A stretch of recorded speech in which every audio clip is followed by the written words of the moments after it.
Nairo here, welcome back to another Scratch tutorial. So today I'm going to be going over, as you could probably see in the title, my computer lagged, okay. We're going to be going over the basics of functions, so we're going to be doing that in a maze. So I'm sure most of you that are watching this probably know how to make a maze already, but this is using functions. So if you don't know what functions are, they're what Scratch calls my blocks. So you can add like stuff and it's like making your own blocks, so you don't need to endlessly write the same code over and over and over again. And before we get into this, I just wanted to look at my channel. We were at 72 subscribers like last episode. I mean, like that was 2 weeks ago. But come on, we lost 4 subscribers. Come on, this is unrealistic. And remember, guys, I'm gonna be doing a giveaway once I hit 100 subscribers, as you can see here in my description. So yeah, once you get to 100 subscribers, like, thank you for all these views and all these subscribers. But like, come on, guys, you know you can get to 100. It's not gonna be that bad, not that hard, right? Right? Please. But anyway, guys, please subscribe. If you're watching my videos and you're not subscribed, come on, just subscribe. I need some subscribers, please. They're gonna be like these dudes. They got 1 million subscribers.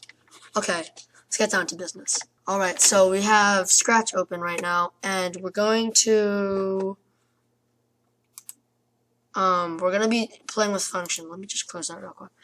Okay, so we have our flying cat here, and then if we want to work with functions, then we can do move forward 50. So this is just an example. This is the very basics of it. But basically, if I define move forward 50 to move 10 steps, let's say like this is like really complicated code here. I have to write move 10 steps like 5 whole times. You know how annoying that is? To write that like so many times. You have to drag so many blocks. But now, every time I use the block, which you can drag from here to, what? Can't do that? Every time I use this block, it will play all of this code. So, what we're going to start this off with is, control movements.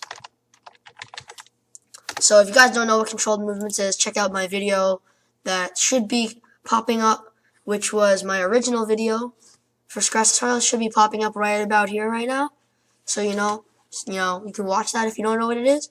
But controlled movements is basically allows your character to move around. I'm actually gonna change the size over here so the cat can actually fit through a lot of the stuff. So forever, and then if statements, and then just duplicate that, and then sensing. That's kind of a boring process. I'll get back to you guys when I'm done. Okay, so we have controlled movements over here. So define controlled movements, and then we have when flag clicked, hit controlled movements. So obviously you don't need to like make it a function. It would actually probably be because you're only using it once. But this is just an example for you guys for reference. Okay. Okay, so now we're gonna actually get into making the maze. So if you don't know what a maze is, you should probably look for some kind of maze, because I haven't made a maze video yet. But yeah, I should probably do a maze video one day. Hit the like button if you want a maze video on how to make mazes. It's actually not that bad. So I think you guys can take it, right? Just hit that like button, hit that subscribe button if you're not already subscribed. Please subscribe. I need subs. Really bad. Okay, so we're just gonna make this backdrop right here. It looks really ugly. There we go.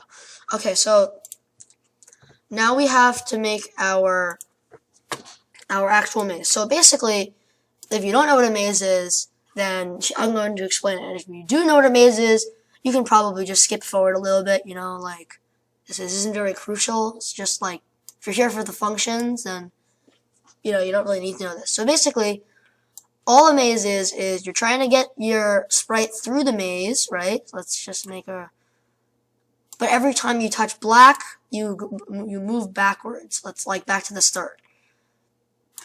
So, and that could be very annoying, but you know, that's how mazes work. You can also do it in some other ways too, like have the maze so when you touch black, you just don't move forward, but then you have to actually make more complicated mazes, or then your game isn't exactly very hard. So, so I'm just gonna like make like a nice purple here. So, oopsie, I can't do that. See, like what you have to know is when you touch black, you probably don't wanna have to deal with what? Okay, so you can have this. So if you once you touch purple, basically, you want it to go to the next level. So here's our first level. It's not very hard, obviously, you can see, but so you're gonna want to make another, because this is just like for controlled movements. You don't really, you can just put this like here and get rid of the thing. But I want to show you guys some functions. Always remember to hit save. If you don't hit save, your project will be lost, and that will be very bad. So we're gonna make a block called do maze junk. Okay, wait, no. Do maze junk if touch black, then here, and then here. I'm gonna name it X, Y, and then until touch purple. Until touch purple, and then I'm just gonna put in like a little extra thing, level, just so you can keep track of it. You don't need the level part if you don't want, but you know, I like to keep track of it. I don't know. So here we have the variables, right? I'm just gonna move all this controlled movement stuff to the side because we don't need it right now. Okay, so define. You're gonna want to make it so because you don't know what these variables are yet, you have to take account of that. So repeat until touching, so that until touch purple. So you're going to want to make it so until touching this color, which is this purple. You can make it whatever color you want, but I chose purple because I like purple. My YouTube channel is purple. Purple. Octopus purple. Purple. This is not purple. Oh, this is purple. This is purple. This is not purple.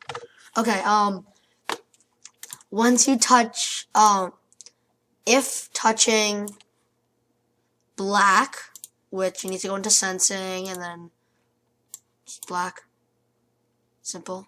Where's if touching black, then go to, and then here's where the X and Y come in. So not every level might not start over here. So you're gonna want to put X and then Y. So whatever you put into here as the input, then that's where it will go.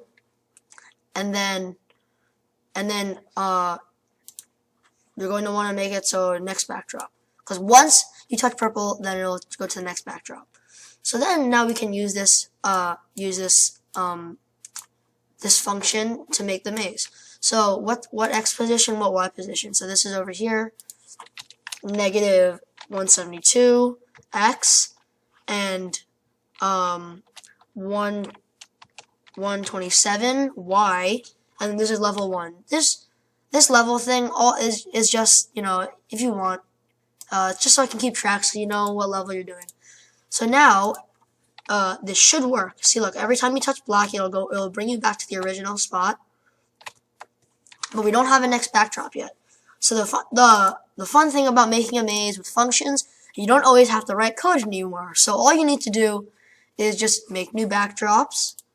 However, no, I don't want a pre-made backdrop. I'm gonna draw it myself. So you just have hold here and then paint it. I always forget about that now because I'm used to the old editor. The new backdrop, I'm gonna say just to make it so it moves. It's probably last time it was 4, so let's do this and this and then this and then this and then this and then this, and then this, and then this, and this, and this, and this, and that, and this, and that, and this, and that, and this, and that, and this, and that, and this, and that, and this, and that, and this, and that, and this, and that, and this, and that, and this, and that, and that, and then we put a nice little purple square over here. Perfect. So now we have our second level. So now the easy thing is you don't need to copy down all this code all over again. All you need to do is just add this, and then you have to figure out what position you want it to be in. So I'm going to say 100, oh god, 170 and negative 109. And then this is level 2, just to keep track of that. So now, you have to remember, first, in the very beginning, you have to remember to switch backdrop to 1. Usually people put it in the backdrop to keep it organized, but I'm never organized, so. Ooh, yeah, you also have to remember to do this. You're gonna have to remember to put starting position. Yeah, see, look, I have flaws too. I forgot about that.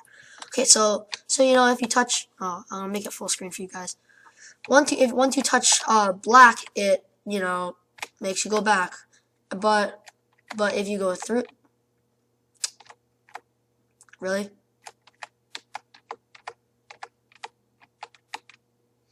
Once you go through the maze, and you touch purple, now I'll send you to the next level.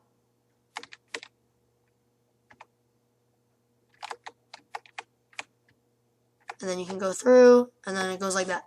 But what you do need to remember, which I forgot to add once more, because I am completely idiotic, when you go to it, you have to remember to go to this position. So then, because what I forgot is when you go through, now you actually start in the right position. And then, of course, you can add more levels, to make it more entertaining. And also, what? Oh, yeah, you probably want an end level. Because once you go through, you won't be able to, do anything. So, if you want an end level, it's just paint another backdrop real quick. Yeah. Whoa, that's thin. No. Oh, God. Yeah, maybe I should just use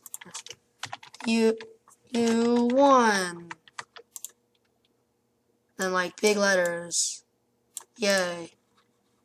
And then when you add more backdrop, you have to remember to bring this down to the bottom. But other than that, that's the basics of the code when it comes to functions. And then you can always add to maze games, so it's not that very hard. You can also make it so it points in the right direction, because you can see if I go backwards, it still points in the same. It looks kind of weird. All you need to do for that is point in direction 90 and then point in direction negative 90, which will make it so it looks like it's going in the wrong direction or the right direction. And then you also want to remember to set the, rotating style to left and right, because if you don't do that, then it'll turn upside down. So yeah, here we have it. This is the basics of the functions in maze games. If you guys enjoyed, hit the like button down below. Leave comments for what I should do next, because I run out of ideas very often. So yeah, and subscribe to the channel. Remember, I'm doing a giveaway, so you want that GameStop gift card, right? Yeah. See? You want that card. You're gonna spend it on V-Bucks, right? Or maybe you're a Roblox fan, which I don't really play Roblox, but maybe you're gonna buy some Robux. I don't know. You spend it on whatever you want. Just subscribe to the channel so I don't have 68 subscribers. I was here 2 years ago. So yeah, thank you for everyone's support that's actually watched my videos and subscribe and keep subscriptions. So yeah, thank you. Goodbye.